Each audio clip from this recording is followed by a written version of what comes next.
बुद्धं शरणं गच्छामि धम्मं शरणं गच्छामि संघं शरणं गच्छामि द्वितीयंपि बुद्धं शरणं गच्छामि द्वितीयंपि धम्मं शरणं गच्छामि द्वितीयंपि संघं शरणं गच्छामि तृतीयंपि बुद्धं शरणं गच्छामि तृतीयंपि धम्मं शरणं गच्छामि तृतीयंपि संघं शरणं गच्छामि पाणातिपाता वीरमणि सिक्खापदं समादियामि आदिन्नादाना वीरमणि सिक्खापदं समादियामि कामेषु मिच्छाचारा वीरमणि सिक्खापदं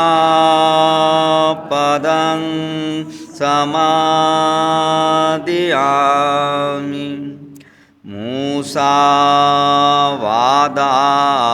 वीरमणि सिक्खापदं समादियामि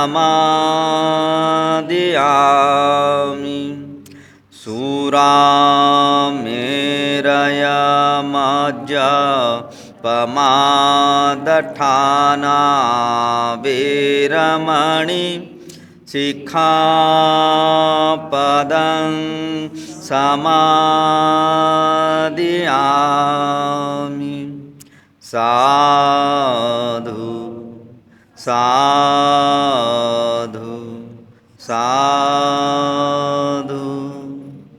बुद्धं नमामि धम्मं नमामि संघं नमामि सुखो बुद्धानमुपादो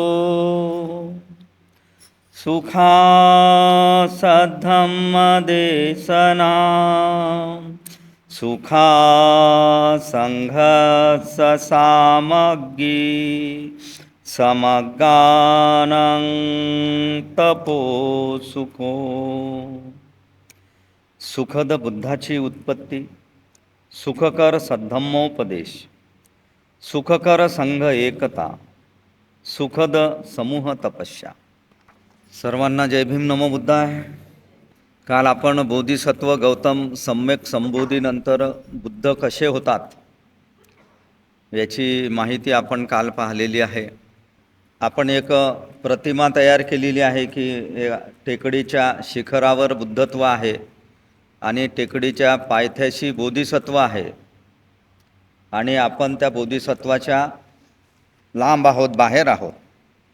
आणि ह्या बोधिसत्वाला बुद्ध होण्यासाठी 10 पायऱ्या चढाव्या लागतात. ती 10 स्थित्यंतरे जी आहेत ती आपण काल पाहिलेली आहे. कोणाला तरी आणखीन आज सविस्तर माहिती पाहिजेत होती असं वाटते, तर जास्त रिपीट नाही करणार आपण, त्याची थोडक्यात माहिती आपण घेऊया. तर ही जी 10 स्थित्यंतरे आहेत त्याला 10 भूमी पण म्हटल्या गेलेलं आहे. आणि ह्या 10 भूमी म्हणजे बोधिसत्वाला बुद्धत्वाची प्राप्ती होण्यासाठी 10 जन्म घ्यावे लागतात. एका जीवनातली ही एक अवस्था आहे.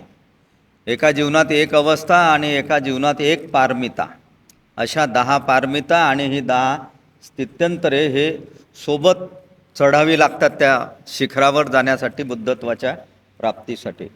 म्हणजे बोधिसत्व झाल्यानंतर 10 जन्म घेऊन बुद्धत्वाची प्राप्ती होते. तर ह्या अशा 10 स्थित्यंतरे ही अशा प्रकारची आपण पाहिलेली आहेत. आणि ही जी 10 स्थित्यंतरे आहेत म्हणजे 10 अवस्था आहेत, तर ह्या कशा प्रकारच्या आहेत हे पण आपण पाहिलेलं आहे. की एखादा अंकुर असतो, आपलं रोप असते, रोपाचं अंकुरामध्ये रूपांतर होते, अंकुराचं झाड होते, नंतर फुलं येतात, नंतर फळं येतात. अशी ही प्रगती जी आहे बोधिसत्वाची, ती हळूहळू प्रगती होत होत आपण त्या ठिकाणी बुद्धत्वाची प्राप्ती त्यांना त्या ठिकाणी होते आहे.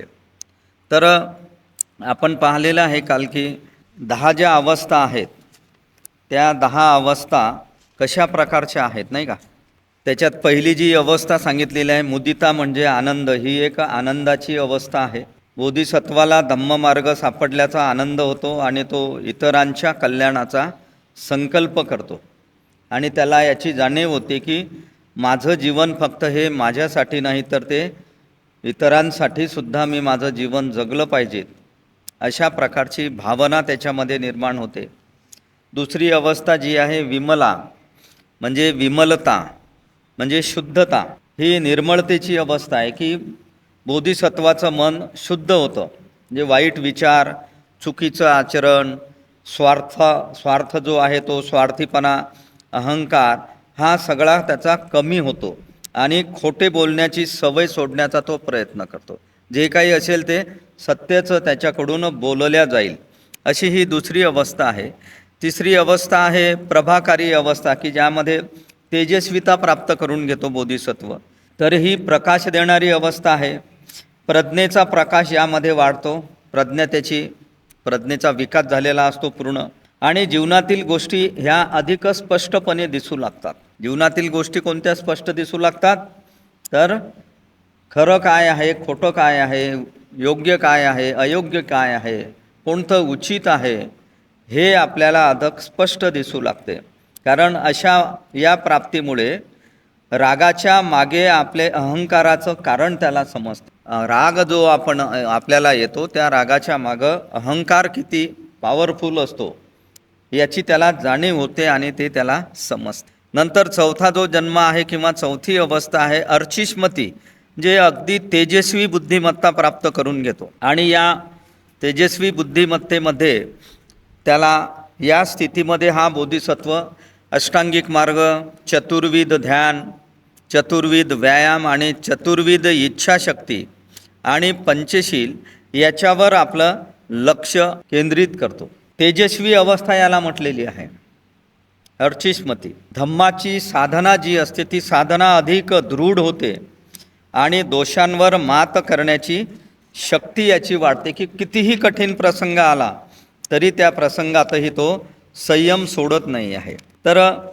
अशा प्रकारे या अर्चिष्मती अवस्थेमध्ये की ज्यामध्ये अष्टांगिक मार्गावर आपलं लक्ष केंद्रित करतो. तर हा अष्टांगिक मार्ग काय आहे हे आपल्याला माहीत आहे. अष्टांगिक मार्गाचे तसे 2 भाग आहेत अष्टांगिक मार्गाचे. एक आहे दर्शन मार्ग आणि दुसरा आहे भावना मार्ग. पुढचे जे सगळे अंग आहेत ते भावना मार्ग आहेत. आणि पहिलं एकच अंग जे आहे सम्यक दृष्टी, ही सम्यक दृष्टी म्हणजे दर्शन मार्ग आहे. सम्यक दृष्टीचं दर्शन झाल्याशिवाय पुढचे 7 जे अंग आहेत अष्टांगिक मार्गाचे त्या 7 अंगाचं आपण आचरण करू शकत नाही. जर दृष्टीचा लाभ झाला तरच पुढच्या 7 अंगाचं आचरण आपण करू शकतो. तर अशा या 2 विभागामध्ये पुन्हा या आर्य अष्टांगिक मार्गाचं 3 विभागात विभागणी केलेली आहे. एक प्रज्ञा, शील आणि समाधी. प्रज्ञेमध्ये कोणते अंग येतात, शीलामध्ये कोणते मार्ग येतात आणि समाधीमध्ये कोणते मार्ग येतात, अगदी थोडक्यात आपण पाहूया, एक दृष्टी टाकूया त्याच्यावर. प्रज्ञा मार्गामध्ये, प्रज्ञाचा अर्थ इथं ज्ञान असं सांगितलेलं आहे. यामध्ये 2 अंग येतात आर्य अष्टांगिक मार्गामधले. पहिलं जे अंग आहे ते सम्यक दृष्टी आणि दुसरं आहे सम्यक संकल्प. हे प्रज्ञामध्ये बसणारे आहेत. यानं आपली प्रज्ञा विकसित होते नाही का. तर थोडक्यामध्ये ही सम्यक दृष्टी म्हणजे काय आहे, तर सम्यक दृष्टी म्हणजे वस्तूला खऱ्या रूपानं पाहणे आणि समजणे किंवा ओळखणे. जे काही वस्तू मात्र आहे त्याला खऱ्या अर्थानं त्याला खऱ्या रूपात पाहणे, खोट्या रूपात नाही पाहायचं, खऱ्या रूपात. आरशासमोर आपण उभं राहिल्यानंतर किती सुंदर दिसतो नाही का आपण, अलंकार दागिने कपडे सुंदर घातले की फार सुंदर असतो. पण ह्या सुंदरतेमध्ये काय खरं रूप आहे आपलं हे जेव्हा आपण ओळखतो, हे जेव्हा आपल्याला समजते, ती म्हणजे सम्यक दृष्टी आहे. कारण या शरीराची, या कपड्यांची, या सुंदरतेची खूप आसक्ती असते आपल्याला, अहंकार असतो त्याच्यावर, गर्व असतो आपल्याला. पण त्याच्या मागे काय सत्य दडलेलं आहे?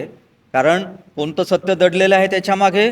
सगळं अनित्य आहे. एवढं सुंदर दिसणारं आपलं रूप जे आहे ते नक्कीच काही दिवसानं फुलासारखं कोमेजून जाईल. फूल कसं सोकून जाते काही वेळानंतर, तर आपलं शरीरसुद्धा त्या फुलासारखं कोमेजून जाईल आणि नष्ट होईल. ही अनित्यता त्याच्यामध्ये जाणवते. म्हणून वस्तूला खऱ्या रूपात पाहणे आणि समजणे आणि ओळखणे हे आपल्याला सम्यक दृष्टी शिकवते. हे आर्य अष्टांगिक मार्गातलं काय आहे? पहिलं अंग आहे. आर्य अष्टांगिक मार्गातले 8ही अंग आपल्याला दुःखातून मुक्त करतात. चौथं जे आर्य सत्य आहे ते हे आहे की दुःख मुक्तीचा मार्ग आहे. तो हा दुःख मुक्तीचा मार्ग आहे. याच्यामुळे बुद्धत्वाची प्राप्ती आपल्याला होऊ शकते. तर अशी ही सम्यक दृष्टी आपण आपल्यामध्ये निर्माण करणं फार गरजेचं आहे की खरं काय आहे ते आपण ओळखाय. दुसरं अंग जे आहे आर्य अष्टांगिक मार्गाचं सम्यक संकल्प आपण त्याला म्हणतो. संकल्प करणे म्हणजे निश्चय करणे नाही का. कोणता संकल्प करायचा आहे याच्यामध्ये? की वाईट विचारांना सोडून देणे आणि चांगले व दयाळू विचार आत्मसात करणे, हा संकल्प आपण केला पाहिजे. जे जे काही वाईट आहे आपल्यामध्ये, वाईट सवयी असतील, वाईट आपल्या विचार असतील, वाईट आपली बोलण्याची पद्धत असेल, वाईट आपली वागण्याची पद्धत असेल, ह्या सगळा जो वाईट गोष्टी आहेत, वाईट विचार आहेत, या सगळ्या वाईट विचारांना सोडून देण्याचा संकल्प केलेला आहे. जे जे चुकीचं वाईट आपल्याला वाटते, मग विचार असो, आपली भाषा असो, आपलं शारीरिक कृती असो, ह्या काया वाचा मनानं हे सगळं वाईट सोडून देणे आणि चांगल्याचा आणि दयाळूपणाचा विचार आपल्यामध्ये निर्माण करणे, हा या सम्यक संकल्पाचा अर्थ. अशा प्रकारे प्रज्ञेमध्ये यानं आपली प्रज्ञा विकसित होते, शहाणपण वाढते आपलं, यानं समजूतदारपणा वाढतो, एक गंभीरता आपल्या जीवनामध्ये यामुळे येते. असे हे 2 मार्ग आहेत अष्टांगिक मार्गाचे. दुसरा शीलामध्ये किती अंग येतात? शीलामध्ये 3 अंग येतात पुढचे आर्य अष्टांगिक मार्गाचे. ते म्हणजे सम्यक वाणी, सम्यक कर्म आणि सम्यक आजीविका. हे शीलामध्ये, हे नैतिक आचरण याला म्हणतो आपण, की प्रत्यक्ष आचरणात आणायचे आहेत. अगोदरचे जे शील पाहिले आपण, दृष्टी ते खरे खोटं ओळखणे आणि संकल्प करणे, आणि शील म्हणजे नैतिक आचरण, आपल्या दैनंदिन जीवनामध्ये आचरण करायचं आहे. कशाचं? तिसरं अंग आर्य अष्टांगिक मार्गातलं ती म्हणजे सम्यक वाणी होय, बोलणे. आपण कसे बोलतो याबद्दल आपण जागृत असलं पाहिजे. काय बोलत आहो आपण, कुणाच्या सोबत बोलत आहो, खरं बोलत आहो, खोटं बोलत आहो, कोणाला टोचल्यासारखं बोलत आहोत, द्वेषपूर्ण बोलत आहोत, याच्यावर आपलं लक्ष असलं पाहिजे. सम्यक वाणी, योग्य वाणी असली पाहिजेत आपली. सम्यक या शब्दाचा योग्य किंवा परिपूर्ण असा होतो. तर आपली वाणी ही योग्य असली पाहिजे. म्हणून नेहमी खरंच बोललं पाहिजेत आपण. खोटेपणाचा विषय बंद करून टाकायचा. फार छोटे छोटे खोटे आपण बोलतो नाही का, आणि त्याला कारणीभूत कोण आहे? लगेच फोन आला की आपण, समोरचा माणूस आपल्याला विचारतो का हो कुठे हा, तुम्ही अजून पोहोचलेच नाही. बस 2 मिनिटात आलोच. पण आपण 2 मिनिटात पोहोचतो का? नाही. छोटे छोटे खोटे आहेत. ह्या ज्या सवयी आहेत वाणीच्या आपल्या, ह्या सवयी आपण सोडून दिल्या पाहिजे नाही का. नेहमी खरे बोलावे, पण कसे बोलावे? मधुर भाषेचा वापर करावा. आपली भाषा कशी असली पाहिजे? मधुर, दुसऱ्याला टोचल्यासारखी नसली पाहिजे, दुसऱ्याचं मन दुखावणारी नसली पाहिजेत आपली भाषा. मधुर, काही मोठ्या आवाजात बोलण्याचं काम नाही. जे काही बोलायचं आहे ते गोड आणि मधुर आवाजात आणि शांत चित्तानं आपलं मत आपण व्यक्त केलं पाहिजे बोलण्यामधून. ही सम्यक वाणी आपल्याला हे शिकवते आहे. याचं आचरण आपल्याला शीलामध्ये आहे, नैतिक आचरणामध्ये. नंतर चौथं जे आर्य अष्टांगिक मार्गातलं चौथं अंग आहे ते म्हणजे सम्यक कर्म. सम्यक कर्म म्हटलेलं आहे त्याला. तर सम्यक कर्म म्हणजे कोणालाही नुकसान न पोहोचविणे, चोरी हिंसा करू नये. कायेनं, वाचेनं आणि मनानं सुद्धा कोणालाही कोणत्या प्रकारचं नुकसान पोहोचलं नाही पाहिजेत याची काळजी आपण घेतली पाहिजे. आपल्यापासून इतरांना त्रास होऊ नये, नाही की नाही. एखाद्या वेळेस असा प्रसंग घडतो, एस टी बसचा जेव्हा आपण प्रवास करतो, आपल्याला जागा मिळालेली असते, नाही का नाही. आपल्या शेजारी कोणीतरी म्हातारी व्यक्ती येऊन उभी राहते. आपण 2 सीटवर बसलेले असतो, 2 प्रवासी, आणि तो व्यक्ती मग आपल्याला बस सुरू झाल्यानंतर विनंती करतो की बुवा तिकडे सरका, थोडेसे बसू द्या. परंतु आपण नाही, खूप लोक जागा देत नाहीत. जे आपल्याला अडचण होईल बुवा बसायला. म्हणजे कसे कर्म करतो आपण, म्हणजे इतरांविषयीची जाणीव आहे का आपल्याला. तर एस टी का आपण खरेदी केलेली आहे, सरकायचं थोडंसं, आपल्याला अडचण होईल तर त्यालाही अडचण होईल थोडीशी. ही समज आपल्यामध्ये आली पाहिजेत की कोणालाही नुकसान न पोहोचविणे आणि चोरी हिंसा करू नये. चोरीसुद्धा तन मन आणि तनानं मनानं चोरी करू नये, म्हणजे काया वाचा मनानं चोरी करू नये, हिंसा करू नये.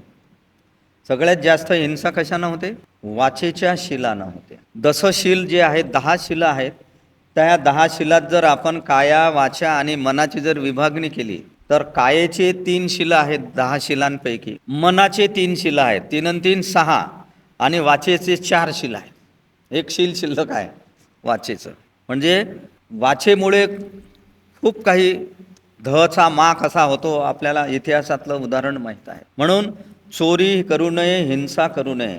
आपल्या कृतीतून, आपल्या मनानं आणि आपल्या बोलण्यानं सुद्धा हे आपल्याला सम्यक कर्म शिकविते की आपलं कर्म कसं असलं पाहिजे, निर्मळ असलं पाहिजे, स्वच्छ असलं पाहिजे. कोणाच्याही बद्दल आपल्या मनामध्ये कुठल्याही प्रकारचा द्वेष किंवा कुठल्याही प्रकारचा हेतू नसावा, निर्मळ आपलं मन असलं. याचं आचरण आपल्याला या कर्मामध्ये करायचं आहे. नंतर आहे सम्यक आजीविका. सम्यक आजीविका म्हणजे जीवन जगण्याची आपली पद्धत, नाही का, त्याला सम्यक आजीविका, याचंही आचरण आपल्याला करायचं आहे. आजीविका म्हणजे आपलं उदरभरण करण्यासाठी, आपलं जीवन जगण्यासाठी आपण जो काही उद्योग व्यापार काय जे काही करतो पैसे कमावण्यासाठी, ठीक आहे नाही, ती आजीविका आहे. आणि ही आजीविका म्हणजे इमानदारीने आणि योग्य पद्धतीने आजीविका कमाव. जी काही आपल्याला कमाई करायची आहे ती इतरांना फसवून करता कामा नये. तर ती कशी असली पाहिजे, इमानदारीची आपली कमाई असली पाहिजे आणि योग्य पद्धतीनं ती कमाई असली पाहिजे. अशा प्रकारची आजीविका कमावणे. आपल्याला माहीत असेल की सम्यक आजीविकामध्ये समोर आहे त्याचे स्पष्टीकरण ग्रंथामध्ये. सम्यक आजीविकामध्ये अनेक गोष्टी आपल्याला शिकायला मिळणार आहेत. जास्त त्याच्याबद्दल स्पष्ट न करता 1-2 फक्त उदाहरण देतो. सम्यक आजीविका म्हणजे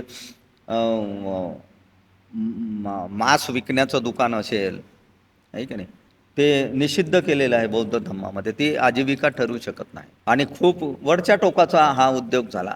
सगळ्यात खालच्या टोकाचा उद्योग म्हणजे दूध विक्रीचा व्यवसाय. दूध विक्रीचा व्यवसाय म्हणजे आपण काय करतो, ते गाईचं वासरू किंवा म्हशीचं ते वगारू असेल तर ते वगारू आपण बांधून टाकतो खुंटीला आणि ते त्याच्या हिश्याचं सगळं दूध काढून घेतो. चोरी आहे ती. ही ते दूध काढणे आणि विकणे आणि ते ज्याच्या हक्काचं आहे त्याला भेटत नाही, म्हणजे ती चोरी आहे. आणि तिथं हिंसाही आहे, त्याच्या मनाची हिंसा आपण त्या ठिकाणी त्या प्राण्याची आपण करत आहोत.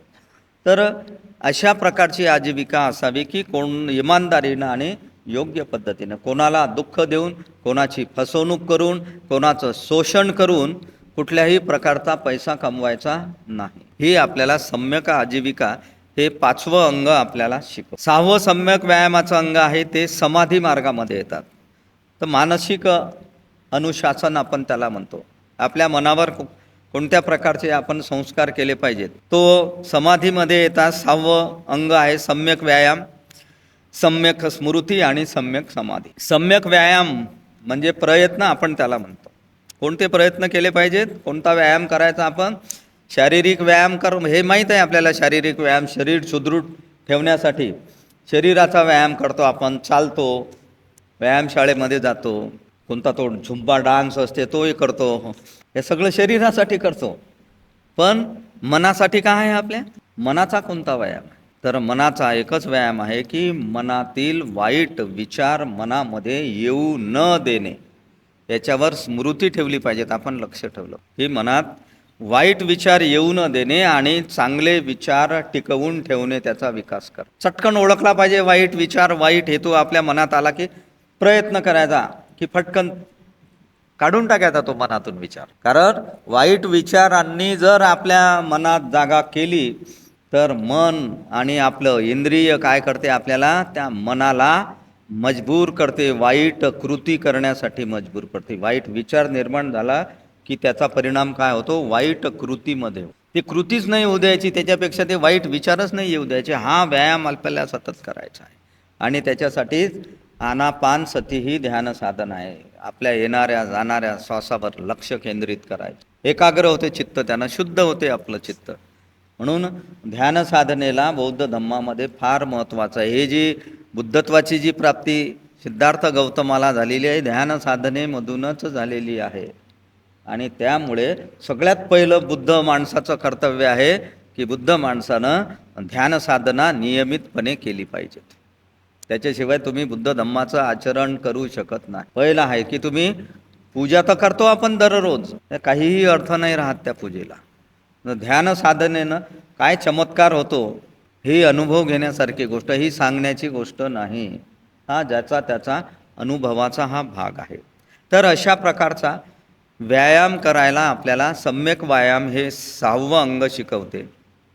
7वं अंग आहे सम्यक स्मृती.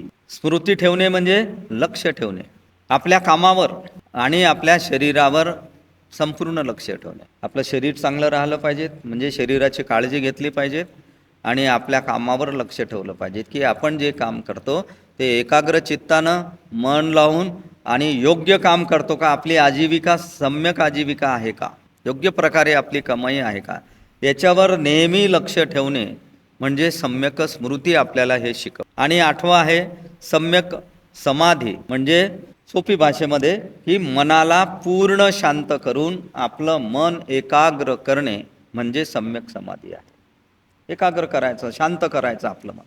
म्हणजे कोणताही प्रसंग आला, कशीही घटना आली तर आपण चिडचिड नाही केलं पाहिजे, उंच आवाजात नाही बोललो पाहिजे आणि शांत राहिलं पाहिजे. तुम्ही चिंतन करा की कधी आज रात्री संध्याकाळी झोपताना आपल्या पलंगावर पडलं की चिंतन करा की आपण आज दिवसभर शांत होतो का, आपल्याकडून जी काही आपली वाचा आहे त्या वाचेनं काही गुन्हा केला का, कोणाला द्वेषपूर्ण बोललो का, कोणाचं मन दुखेल असं बोललो का, कोणाला रागात बोललो का, कोणाला कठोर भाषेत बोललो का, कोणाच्या चुगल्या केल्या काय, हे आपण विचारायचं आपल्या मनाला. म्हणजे मन शांत करण्यासाठी ह्या गोष्टी आपण टाळल्या पाहिजे. नाहीतर काय होते, खूप आपण पूजा अर्चा करतो, धम्य अभ्यास करतो, ध्यान साधना करतो आणि खूप शांती आपल्या मनामध्ये आपण प्राप्त करतो, परंतु ही शांती लवकर भंग होऊ शकते. एक जर कृती आपल्याकडून वाणीतून झाली, वाईट कोणाला बोलल्या गेलं तर सगळी शांतता भंग होते. जसं एखादं शांत तळं असते पाण्याचं, शांत आहे पाणी, आणि त्याच्यात जर खडा टाकला तर काय होते, ते भंग पावते, ते तरंग उठतात त्याचे पाण्यावर. तसं आपलं चित्त होऊन जाते. तर आपल्याला चित्त तसं नाही होऊ द्यायचं, आपल्याला शांत करायचं आहे आणि एकाग्र करायचं आहे. अशा प्रकारे जीवनाच्या 4थ्या अवस्थेमध्ये, अर्चिस्मती अवस्थेमध्ये तो आर्य अष्टांगिक मार्गावर आपलं म्हणजे एवढं आचरण करण्यावर बोधिसत्व लक्ष केंद्रित करतो. नंतर चतुर्विध ध्यान, ध्यानाच्या 4 आपण जे अवस्था पाहिलेल्या आहेत मागं, रूप ध्यान आणि अरूप ध्यान.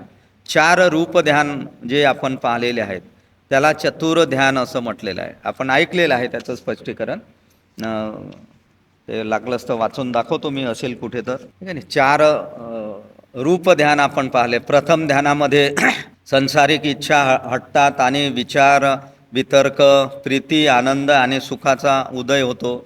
दुसऱ्या ध्यानामध्ये विचार वितर्क शांत होतात आणि आंतरिक शांती आणि एकाग्रता मिळते. तिसऱ्या ध्यानामध्ये आनंद नष्ट होऊन शांत आणि शारीरिक सुखाचा अनुभव येतो. आणि 4थ्या ध्यानामध्ये सुख आणि दुःख याच्या पलीकडे जाऊन उपेक्षा म्हणजे समभाव आणि पूर्ण मानसिक शुद्धताच केवळ शिल्लक राहते. अशा या 4 चतुर्विध ध्यानावर म्हणजे 4 प्रकारच्या ध्यानावर बोधिसत्व आपलं लक्ष केंद्रित करतो. नंतर चतुर्ध्यान झाल्यावर चतुर्व्यायाम, आपलं लक्ष 4 व्यायामावर बोधिसत्व केंद्रित करतो. ते 4 व्यायाम कोणते सांगितलेले आहेत बुद्ध धम्मामध्ये? पहिला आहे उत्पन्न न झालेले, आपल्या मनात उत्पन्न न झालेले अशुभ आणि अकुशल विचारांना मनात निर्माण होऊ न देण्याचा प्रयत्न करणे. म्हणजे जे वाईट विचार आपल्या मनात उत्पन्नच झालेले नाहीत असे विचार जर आपल्यामध्ये घुसण्याचा प्रयत्न करत असतील मनात, तर त्या विचारांना मनात निर्माण न होऊ देण्याचा प्रयत्न हा आहे 4 व्यायामापैकी एक व्यायाम. वाईट विचार निर्माण होऊच द्यायचे नाही. दुसरा व्यायाम आहे, जर आधीच आपल्या मनात वाईट विचार असतील तर त्या विचारांना नष्ट करण्याचा आपण प्रयत्न केला पाहिजे. हा दुसरा व्यायाम आहे. हे आधीच जर वाईट विचार असतील तर ते नष्ट करण्याचा प्रयत्न केला पाहिजे. तिसरा व्यायाम आहे उत्पन्न न झालेले चांगले विचार, कुशल विचार आपल्या मनात निर्माण करणे. जर आपल्या मनात चांगले विचारच नसतील तर तिसरा व्यायाम आहे की चांगल्या विचारांची निर्मिती आपल्या मनात निर्माण करणे. त्यासाठी धम्म अभ्यास करणे, शिबिरामध्ये जाणे, ध्यान साधना करणे, पूजा अर्चा करणे, चांगल्या लोकांच्या संगतीत राहणे आणि कामापुरतं आणि चांगलंच बोलणे. तिसऱ्या माणसाच्या बद्दल नाही बोललं पाहिजेत आपण. जे चुगल्या करण्याची जी पद्धत आहे, बऱ्याच लोकांना सवय असते की तिसऱ्याच्या जो उपस्थित नसते त्याच्याबद्दल आपण चर्चा करत असतो. तर हा तिसरा व्यायाम आहे. आणि चौथा व्यायाम आहे, आपल्या मनात उत्पन्न असलेले जे चांगले विचार आहेत त्या चांगल्या विचारांना टिकवून ठेवणे आणि त्यांचा विकास करणे. चांगले विचार टिकवून ठेवायचे, त्यांचा विकास करायचा. असे चतुर्विध व्यायामावर बोधिसत्व आपल्या चौथ्या अवस्थेमध्ये काय करतो? आपलं लक्ष केंद्रित करतो.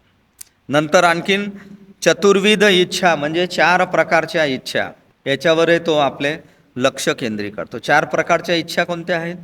त्याला आपण 4 आर्य सत्य म्हणतो. दुःख आहे, दुःखाचे कारण आहे, दुःखाचं निवारण करता येते आणि दुःखातून मुक्तीचा मार्ग सुद्धा आहे. या 4 इच्छा आपण पूर्ण केल्या पाहिजे. मान्य केलं पाहिजे दुःख आहे, दुःखाला कारण आहे हे मान्य केलं पाहिजे. आपल्या दुःखाचं काय कारण आहे याचा शोध आपण घेतला पाहिजे. आपल्याला जे दुःख आलं ते कोणामुळे आलं, कसं आलं? दुसऱ्यामुळे नसते येत दुःख. दुःखाचे मालक आपणच आहोत. आपणच त्याची निर्मिती केली. त्याची कारणं शोधा आणि त्याचं निवारण होते. ते कारणं शोधून ते कारणं नष्ट करता येतात आणि त्याच्यातून बाहेर पडण्याचा मार्गही आपल्याला शोधता येतो, म्हणजे आर्य अष्टांगिक मार्ग. आणि आणखीन 4 इच्छा म्हणजे 4 उदात्त भावना, त्याला आपण 4 ब्रह्मविहार सुद्धा म्हणतो. ते म्हणजे मैत्री निर्माण करणे. प्रत्येकाशी आपली मैत्री असली पाहिजे, सर्व प्राणी मात्रांची. नंतर करुणा म्हणजे दुसऱ्यांचं दुःख पाहून त्यांचं दुःख कमी करण्याचा प्रयत्न केला पाहिजे, कृती केली पाहिजे. तिसरा ब्रह्मविहार आहे मुदिता, जे इतरांच्या यशामध्ये किंवा इतरांच्या आनंदामध्ये आनंद मानणे. ही मुदिता आहे. ही फार लोकांना जमत नाही. इतरांच्या आनंदामध्ये आपल्याला आनंदच येत नाही. शेजारचा पोरगा लय हिंडते, अभ्यासही नाही करत. आपला पोरगा ट्युशनला जाते, खूप अभ्यास करते, तरी आपल्या मुलाला कमी पर्सेंटेज पडलं आणि त्या भटकणाऱ्या मुलाला जास्त पर्सेंटेज पडलं, मार्क जास्त पडले. तर आपण काय म्हणतो? आनंद मानतो का त्याच्यात? नाही. आपण म्हणतो कॉप्या गिप्या केल्या असतील त्यांना, आनंदात सहभागी होत नाही त्याच्यात. तर मुदिता म्हणजे इतरांच्या आनंदात आनंद मानणे. करुणा म्हणजे इतरांच्या दुःखामध्ये सहभागी होणे, त्यांना मदत करणे. तर ही मुदिता, याची फार कमतरता. हे 4 ब्रह्मविहार आहेत, हे बुद्धाचे गुण आहेत 4. मैत्री तर करतच नाही आपण कोणाशी. आपली मैत्री कशी असते? स्वार्थी असते आपली मैत्री. दुसरा कोणताच हेतू आपल्या मैत्रीमध्ये, निस्वार्थ मैत्री पाहिजे आपल्याला. अशी मैत्री नको आहे. आणि ती मैत्री आपल्याला करता आली पाहिजेत आणि ती टिकवता आली पाहिजे. मैत्रीचे खूप सारे उदाहरणं आपल्याला देतात. निस्वार्थ मैत्री कशी असते? मग मैत्री तोच व्यक्ती करू शकतो. मैत्री तोच व्यक्ती करू शकतो जो स्वतःवर मैत्री करतो. तोच दुसऱ्यावर मैत्री करू शकतो. स्वतःवर मैत्री करण्यासाठी ते स्किल आपल्याला शिकावं लागेल. स्वतःवर मैत्री हा विशेष माहीत नाही आपल्याला. स्वतःवर मैत्री करण्यासाठी ध्यान साधना केली पाहिजे. मैत्री भावना, मेत्ता भावनेचं जे ध्यान आहे फार सुंदर. 5 पायऱ्यांमध्ये ते केलं जातं. आणि म्हणजे 5 अवस्था आहेत त्या मैत्री भावनेच्या. त्या 5 पायऱ्यांमध्ये पहिलीच पायरी आहे स्वतःवर मैत्री करण्याची. ते जर आपण शिकलो तर पुढच्या पायऱ्या आपल्याला प्राप्त होतात. आणि मैत्रीमध्ये एवढी ताकद आहे, एवढं आपल्यामध्ये मैत्री स्वतःवर असली पाहिजे की आपण आपल्या दुश्मनावर मैत्री करू शकलो पाहिजेत आणि त्याच्यात यशस्वी झालो पाहिजे. एवढी हे ब्रह्मविहार आहेत. तर मुदिता, मैत्री, करुणा, मुदिता झाली. चौथी इच्छा आहे उपेक्षा. चौथं जे ब्रह्मविहार आहे ती म्हणजे उपेक्षा, बुद्धाचा गुण चौथा. सुख दुःख, लाभहानी, फायदा तोटा यामध्ये समतोल आणि शांत मन ठेवणे. याच्यात कसं असलं पाहिजे? आपलं मन शांत असलं पाहिजे, बॅलन्स. सुखामध्ये तर लय आपण काय काय करतो, आता राहू द्या.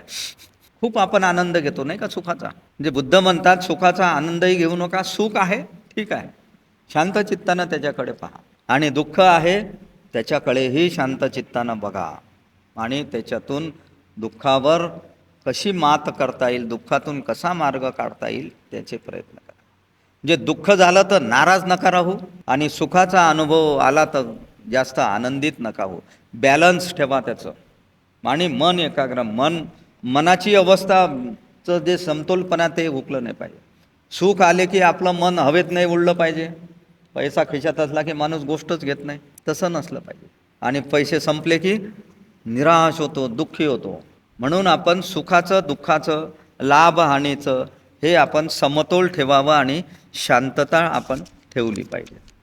तर अशा प्रकारचं चौथी अवस्था आहे बोधिसत्वाची. आणि नंतर याच्यावर आणि पंचशील, 5 शीलं आपल्याला माहीत आहेत, याच्यावर तो आपलं लक्ष केंद्रित करतो बोधिसत्व. म्हणजे या सगळ्या गोष्टी प्राप्त करून 5व्या जन्मामध्ये तो प्रवेश करतो. 5व्या पायरीवर ते आहे सदुर्जया, जिंकण्यास कठीण अशी स्थिती प्राप्त करून घेतो तो, की ज्या स्थितीला कोणी जिंकू शकत नाही अशी स्थिती प्राप्त करून घेतो. सापेक्ष आणि निरपेक्ष यांच्यातील संबंधाचे त्याला पूर्ण ज्ञान. सापेक्ष आणि निरपेक्ष काय आहे याचं पूर्ण ज्ञान त्याला कशा प्रकारचं होतो पहा. आता सापेक्ष आणि निरपेक्षचा अर्थ या ठिकाणी आले की जे 5व्या अवस्थेमध्ये तो सुदुर्जया, जिंकण्यास कठीण अशी स्थिती प्राप्त करून घेतो.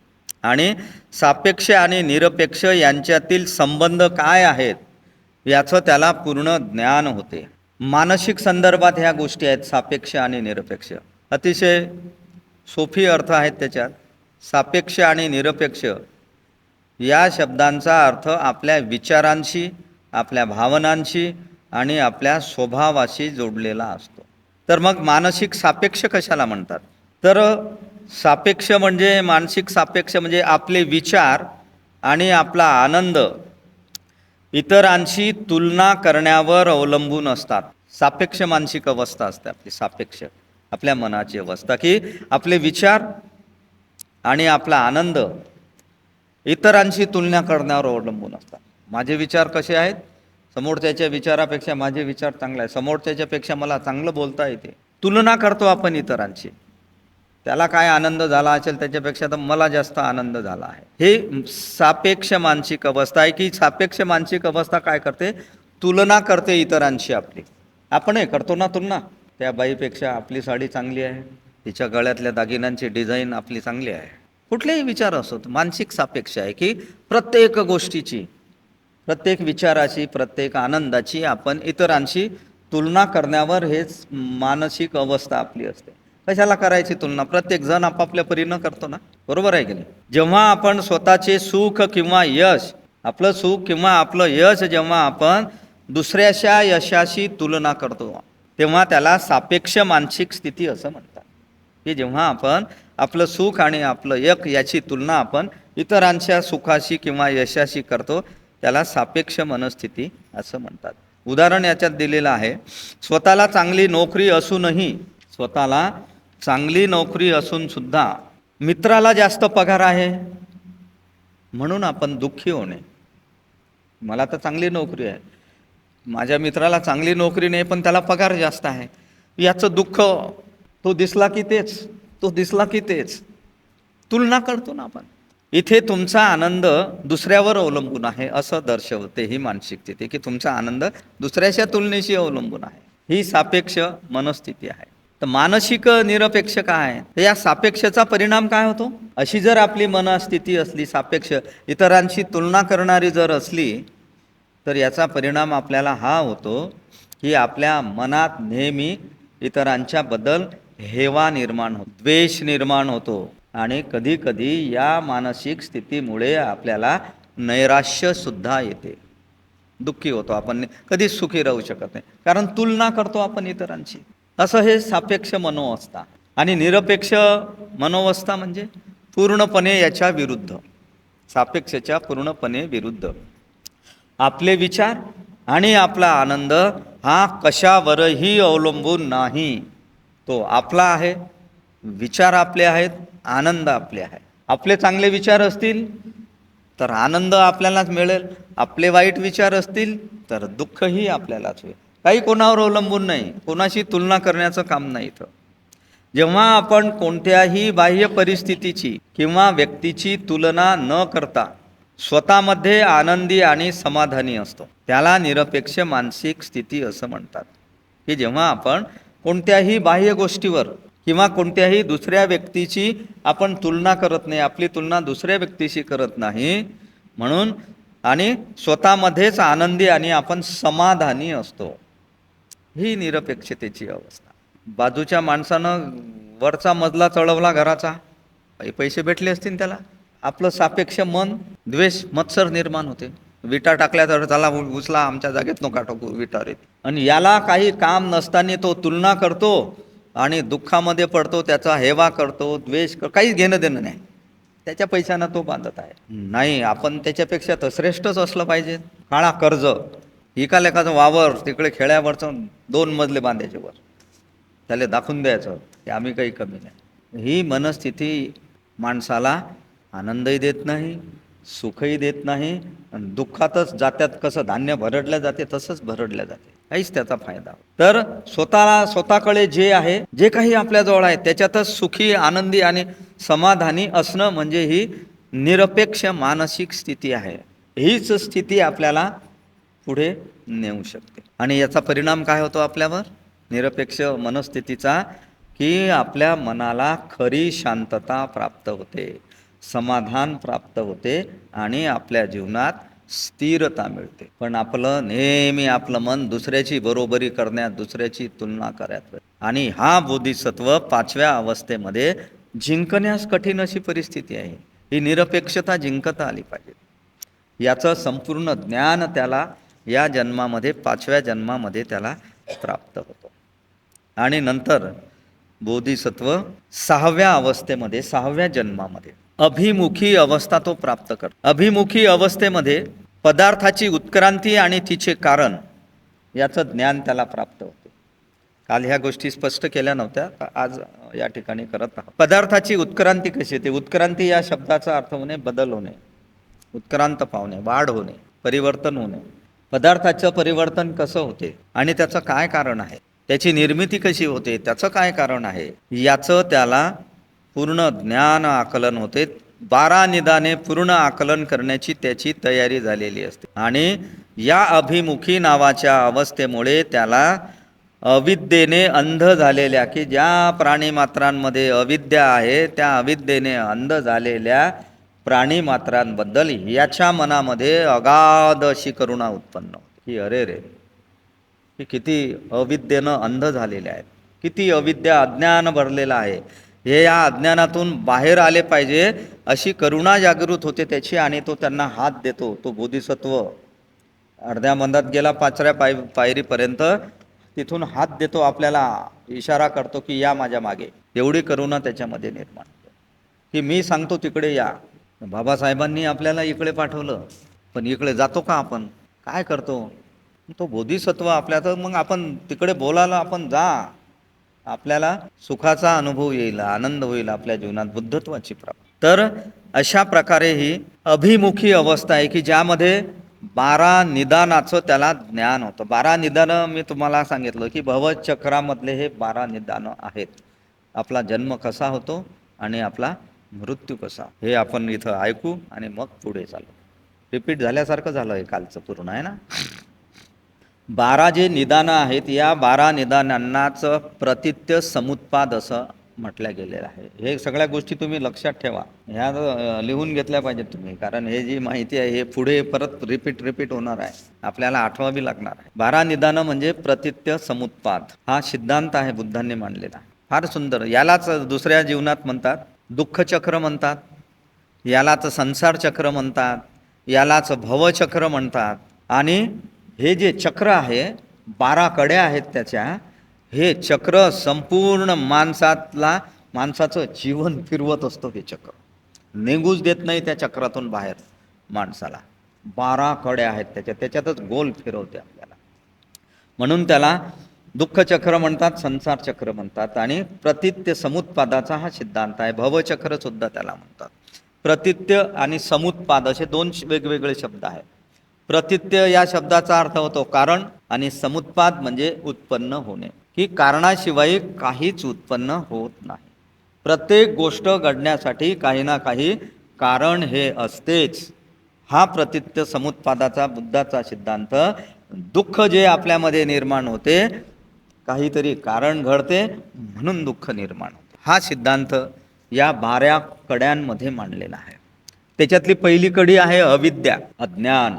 आपण जो जन्म घेतो हा या अज्ञानामुळे घेतो. हे ज्ञानच आपल्याला नाही आहे, जन्म घ्यायचा की नाही घ्यायचा हे नसल्यामुळे, सत्य आपल्याला माहीत नसल्यामुळे, अज्ञानामुळे आपण जन्म घेत असतो. आपण नसतो जन्म देत आपल्या लेकरात, ते जन्म घेतात अज्ञानामुळे.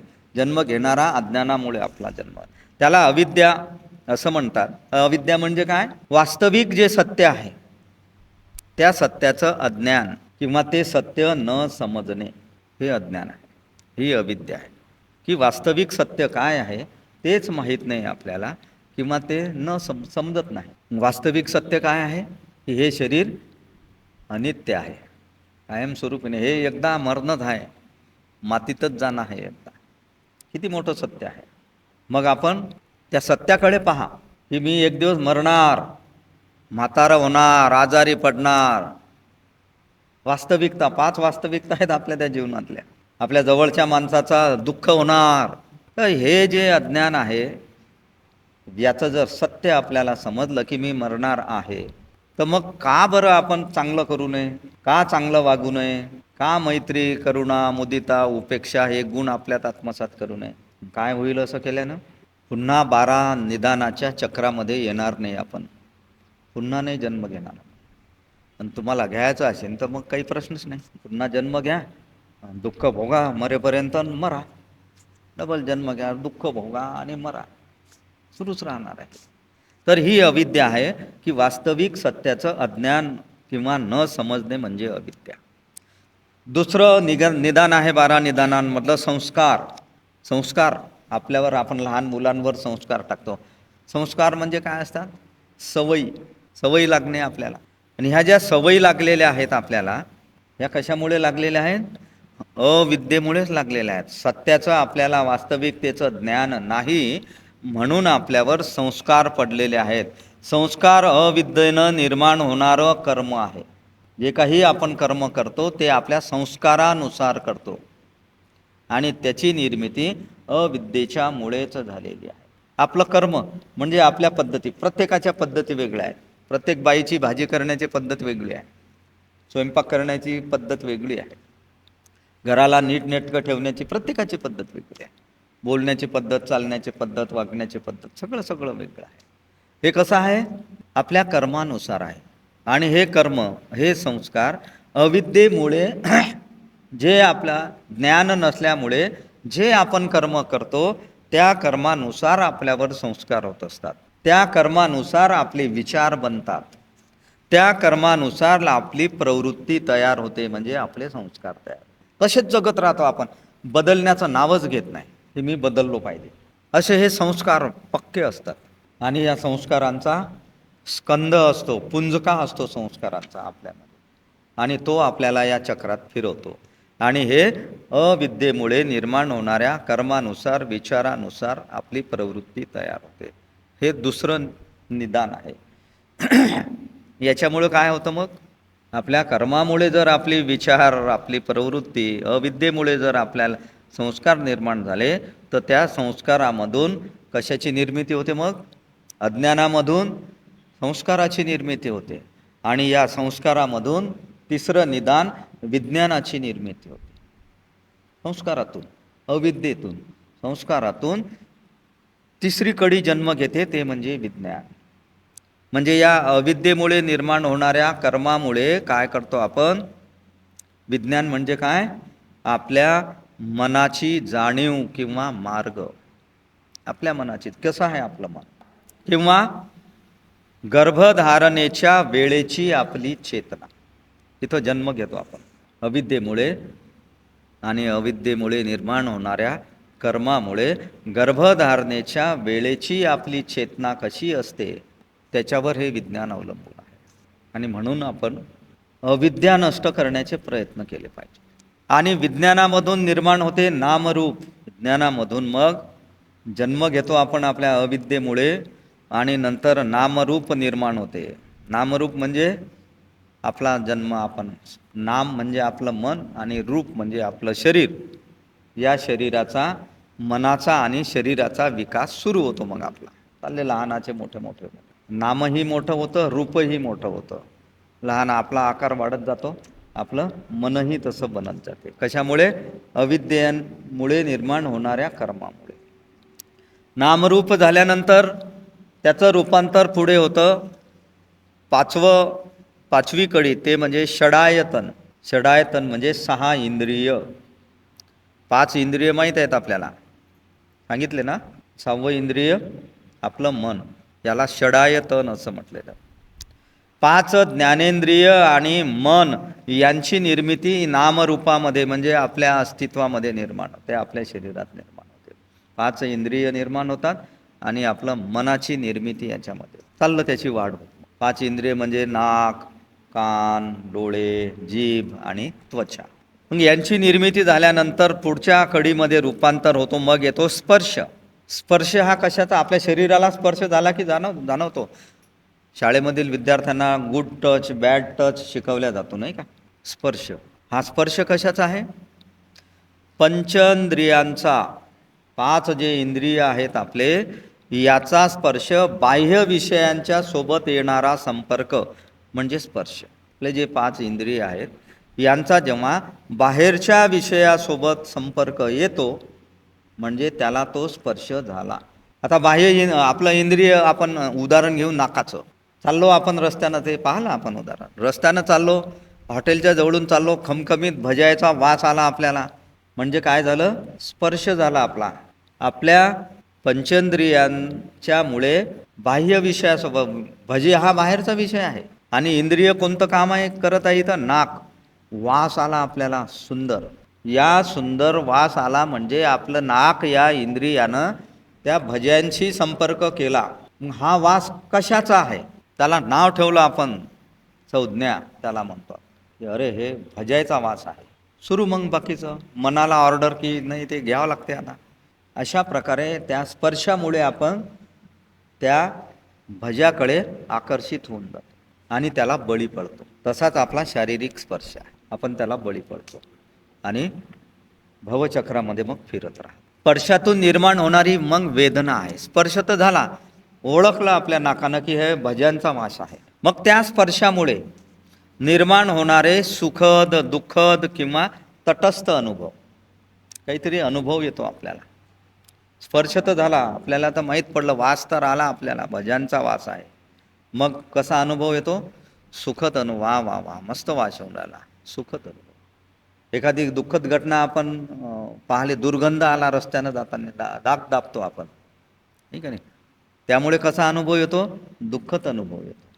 असे सुखद, दुःखद आणि तटस्थ अनुभव येतो की आपल्याला काहीच करायचं नाही. नैसर्गिक वास असतो, एखाद्या फुलांच्या जवळून गेलं, झाडाजवळ मस्त सुगंध येतो, तटस्थ होतो, सुखही होत नाही, दुःखही होत नाही.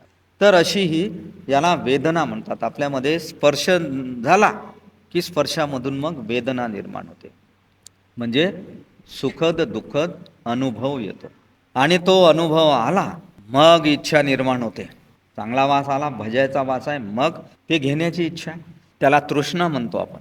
सुखाची किंवा आवडीची तीव्र इच्छा. सुखाची इच्छा झाली, तीव्र इच्छा झाली की आवडीचं आहे, भजे आवडीचे आहेत आपल्याला, ते घेतलेच पाहिजे. आणि त्या भज्यांच्याबद्दल मग आपल्या मनात आसक्ती निर्माण होणे, त्याच्यासाठी धडपड करणे, मग ते मिळवण्यासाठी, ती म्हणजे तृष्णा आहे. की एखादी गोष्ट आवडली, त्याची तीव्र इच्छा निर्माण होते, आणि हेच बुद्धांनी दुःखाचं कारण तृष्णा सांगितलेलं आहे. असेच पाचही इंद्रिय आपल्या, हे फक्त नाकाचं उदाहरण घेऊन राहिलो, असे प्रत्येक इंद्रियाचं उदाहरण आहे. आणि त्या तृष्णेमधून, त्या तीव्र इच्छेमधून, त्या आसक्तीमधून उपादान निर्माण होते. उपादान म्हणजे एखाद्या गोष्टीला घट्ट चिटकून राहणे किंवा तिची पकड घेणे. चिटकून राहायचं, मग त्याला वारंवार खात राहायचे भजे, तिथं जाऊन आली आठवण की चालले तिथं, आली आठवण की चालले तिथं. हे उपादान आहे की एखाद्या गोष्टीला घट्ट चिटकून राहा. आणि उपादानातून मग भव निर्माण होते. 10वी कडी पुनर्जन्म किंवा अस्तित्वात येण्याची प्रक्रिया आहे. पुनर्जन्माची किंवा पुन्हा अस्तित्वात येण्याची ही प्रक्रिया आहे. तर अशा प्रकारे हे षडायतन आहे. षडायतनामधून स्पर्श निर्माण झाला, स्पर्शेतून वेदना निर्माण झाली, वेदनेतून तृष्णा निर्माण झाली, तृष्णेतून उपादान निर्माण झालं, उपादानातून भव, पुनर्जन्म किंवा अस्तित्वात येण्याची प्रक्रिया. हे आपल्याला याच्याशी जोडून पाहायचं आहे. आपल्या जन्माशी असा जन्म होतो आपला, त्याचं काम वाचनेमध्ये चिटकून राहतो आपण, त्याच्यातून ती अशी निर्माण, आणि मग परत पुन्हा जन्म किंवा अस्तित्वात येण्याची प्रक्रिया सुरू होते. आणि ती प्रक्रिया सुरू झाली की मग 11वी कडी आहे जाती. जाती म्हणजे नवीन जन्म घेणे, नवीन जन्म होतो. पुन्हा गेलो आपण परत पुन्हा दुसऱ्या जन्मात, आणि दुसऱ्या जन्मात गेल्यामुळे, परत जन्म घेतल्यामुळे 12वी कडी जरा मरण, म्हणजे मग जन्म घेतला, पुन्हा म्हातारे व्हा, दुःख भोगा आणि मरा, जरा मरण. हे चक्र असंच सुरू राहतं. या 12 निदानाचं त्या बोधिसत्वाला पूर्ण आकलन करण्याची क्षमता निर्माण होते. आणि ही क्षमता निर्माण झाली की मग माणूस ठरवतो पुन्हा जन्म नाही घ्यायचा मला, या चक्रातून बाहेर आलं पाहिजे, या चक्रातून बाहेर आलं पाहिजे. या पूर्ण 12 निदानाच्या चक्रातून 3 ठिकाणी मार्ग आहेत बाहेर पडण्याचे. आणि वर्तमान काळातला जो मार्ग आहे तो वेदना आणि स्पर्श, याच्यातून आपण बाहेर पडतो. बरोबर आहे ना कृपायू? वेदना आणि स्पर्श याच्यामधून आपण बाहेर पडण्याचा मार्ग आहे. त्याच्यातून जर बाहेर पडलो नाही तर मग ते फिरत राहतो चक्रात. आणि जर त्याच्यातून बाहेर पडलो तर त्या शिखरावर जातो आपण, बुद्धत्वाकडे. ठीक आहे. त्या बुद्धत्वाकडे जाण्याच्या 12 कड्या आहेत. हे चक्रात घुमवण्याच्या 12 कड्या आहेत, आणि बुद्धत्वाची प्राप्ती करण्याच्या चक्रातून बाहेर आणले की त्याच्या 12 कड्या आहेत. ह्या 12 आणि त्या 12 किती झाल्या? 24 चक्राचं अशोक चक्र आहेत. 24 आरे आहेत का नाही त्याला? खूप वेगवेगळे अर्थ लावलेले आहेत त्या 24 आऱ्याच्या लोकांनी. हे प्रतित्य समुत्पादाचा सिद्धांताचं सिम्बॉल आहे, ते प्रतीक आहे. 12 निदाने, आणि त्याला बाहेरच्या ज्या 12 कड्या आहेत बुद्धत्वाकडे जाण्याच्या, त्याला ऊर्ध्वगामी चक्राकार मार्ग असं म्हटलेलं आहे. ऊर्ध्वगामी चक्राकार मार्ग, की त्याच्यातून आपण आपल्या जीवनाचा विकास करतो, प्रगती करतो, सुख मिळवतो, शांती मिळवतो, आणि तयारी करतो आपण पुढच्या जन्मामध्ये आणखीन चांगला जन्म घेण्याची, बोधिसत्व होण्याची तयारी आहे ती आपली. म्हणून चांगलं या जीवनात का केलं पाहिजेत? आपण बोधिसत्व बनण्याची तयारी करायचं. आणि एकदा बोधिसत्व आपण झालो की मग पुन्हा 10 जन्म घेऊन आपल्याला बुद्धत्वाची प्राप्ती होईल. नाहीतर या 12 निदानाच्या कड्यामध्ये आपण फिरत राहून आणि अनंत काळापर्यंत फिरत, मुक्तीच नाही त्याच्यातून. हा मुक्ती मिळवण्याचा मार्ग हा आहे. आता प्रत्येकानं आपापलं ठरवायचं आता की काय करायचं आपण. तर असो, आणखीन काही अडचण आहे का याच्यात? ते नसेल. वेळ पण झालेली आहे आपले. आता उद्या जे आहे, आपण उद्याच्यामध्ये की या 10 जन्मामध्ये 10 स्थित्यंतराच्या सोबत 10 पारमिता कशा पूर्ण करतो हा बोधिसत्व, त्या उद्याला 10 पारमितांचा आपण अभ्यास करूया. 10 पारमिता काय आहेत ते समजावून घेण्याचा प्रयत्न करूया. आणि लक्षात ठेवायचं की त्या बोधिसत्वाला हे 10 पारमिता आपल्या जीवनात त्याचं आचरण करून एक जन्म घेऊन एक स्थित्यंतर प्राप्त करायचं आहे. म्हणजे 10 पारमिता च्या सोबत आचरण करून तो मस्त जीवन जगतो बोधिसत्व. आणि आपण बोधिसत्व नाही, आपण कसं जीवन जगतो त्याची एक प्रतिमा आहे आपल्या जीवन जगण्याची. आपलं जीवन आपण कसं जगतो, इथं बाहेर फोटो दाखवलेला आहे, एक चित्र दाखवलेलं आहे की नाही, आरशात दाखवलेला आहे सुटाबुटात, आणि होता तो पहिले कसा फाटक्या कपड्यांवर. दररोज पाहतो आपण. पण आपल्या अस्तित्वाचं काय आहे, आपली प्रतिमा तशीच आहे. तो आरशाच्या समोर उभा असलेला आहे का नाही, तर आपल्या डोक्यावर गठोडं आहे मोठं, आपल्या डोक्यावर मोठं गठोडं आहे, आणि आपण अनवाणी पायांनी चालत आहोत. खूप लांब रस्ता दाखवलेला आहे चालत, गठोडं सतत परिश्रमानं चालत. असं जीवन जगण्याचं हे आहे.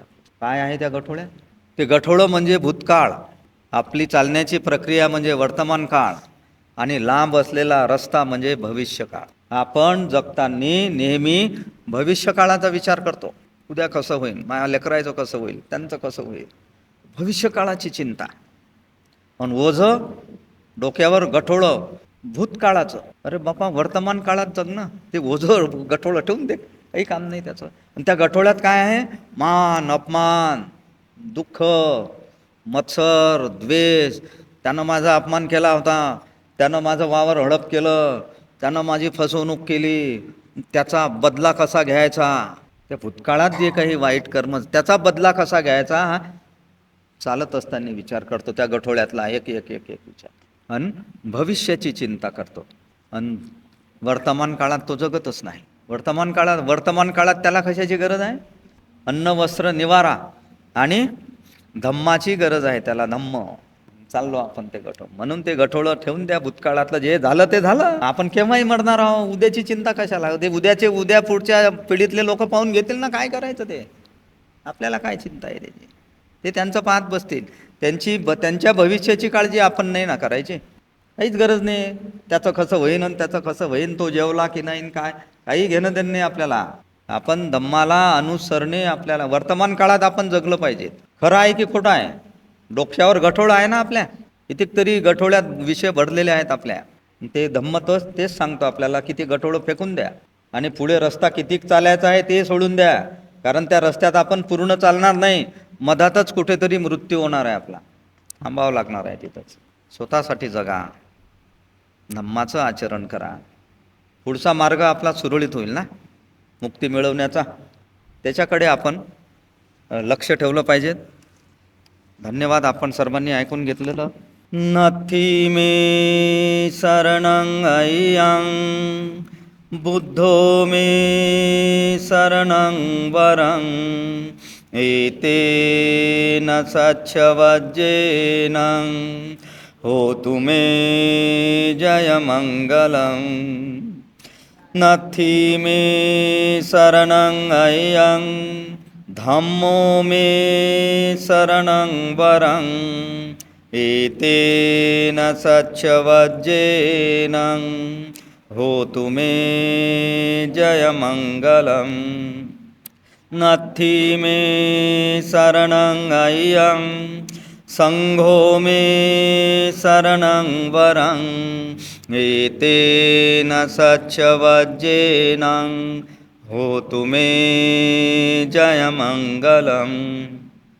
नमो बुद्धाय, नमो धम्माय, नमो संघाय. साधु साधु साधु.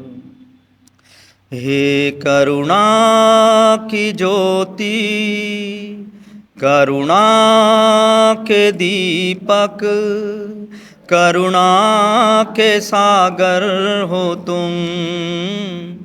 ओम मणि पद्मे हूँ, ओम मणि पद्मे हूँ, ओम मणि पद्मे हूँ. हे करुणा की ज्योति, करुणा के दीपक, करुणा के सागर हो तुम. ओम मणि पद्मे हूँ, ओम मणि पद्मे हूँ, ओ मणिपद में हूँ। हे करुणा की ज्योति, करुणा के दीपक, करुणा के सागर हो तुम।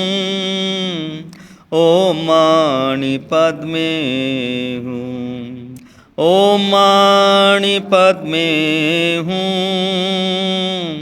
ओ मणिपद में